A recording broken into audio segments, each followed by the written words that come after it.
তো চলে আসলাম আবার একটা অচেনা ফলের ভিডিও নিয়ে তোমাদের সামনে। তো দেখো এই অচেনা ফলটা আজকে খাবো।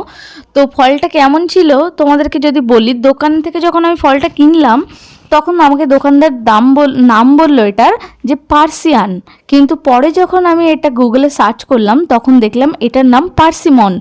তো ফলটা ওভারঅল খারাপ ছিল না, ভালোই খেতে ছিল। মিষ্টি ছিল, অনেক বেশি মিষ্টি ছিল, কিছুটা কাইন্ড অফ টেস্ট ছিল সবেদার মতো। এটা ভালোই খেতে, আমার তো ভালোই লেগেছে। মোটামুটি আমার অচেনা অচেনা ফল ট্রাই করতে ভালোই লাগে। তবে মা কিন্তু একদমই পছন্দ করেনি ফলটা। মা এরকম অচেনা ফল খেতে ভালোও বাসে না। প্রথমে খেয়েই কেমন মুখটা বেঁকাচ্ছিল, তারপর আমি বললাম এটা ভিডিও হচ্ছে তার জন্য একটু ভালো রিভিউ দিয়ে দিল। কিন্তু আমি রিভিউ দিলাম তোমাদেরকে, ফলটা খেতে ভালো ছিল, খুব সুন্দর ছিল, মিষ্টি ছিল অনেক বেশি। তোমরা যারা যারা খেয়েছো কমেন্ট করে জানিও, আর ভিডিওটা ভালো লাগলে লাইক কমেন্ট শেয়ার করতে ভুলো না। এরকম নতুন নতুন ভিডিও দেওয়ার চেষ্টা করবো, চ্যানেলটিকে অবশ্যই সাবস্ক্রাইব করো।